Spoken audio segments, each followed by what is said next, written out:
We designed this workshop based on the strengths assessment, which is a personality test, and this is supposed to help the students look at their own strengths in a more systematic way in order to also be able to communicate this later, for example, in job applications or in interviews, get a bit of a deeper picture about themselves.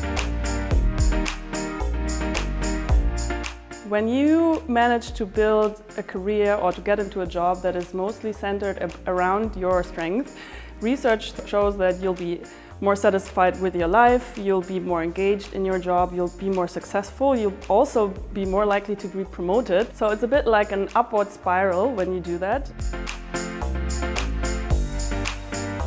So recommend students to always collect more information about themselves. Think about feedback that you usually get from coworkers or people you do group projects with at university, and then have like a dedicated document for that where you track these things and experiences where you got feedback from others. And then you can use this document when you look at job descriptions as well that you want to apply to, and kind of match the job description and your own strength profile and tell stories where you could actually, or where you've been able to implement this strength already.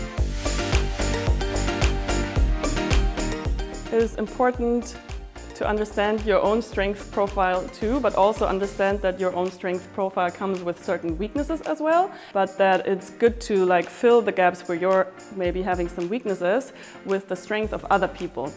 And that's how like great teams work eventually. And that's something we also addressed a lot in the workshop is how these different strength themes work together in a work environment as well.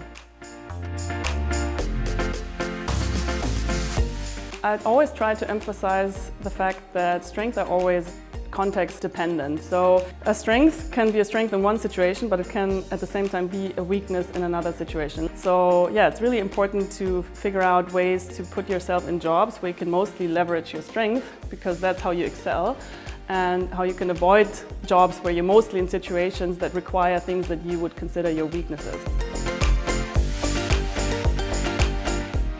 Have something like a success diary that you keep on your desk, and every evening you kind of note down the things that went well today or that you did well on. And then feedback from others will also be very important. So have like a co-worker where you do regular feedback sessions together as well, in order to really understand what are the things that you're best at or better at than others.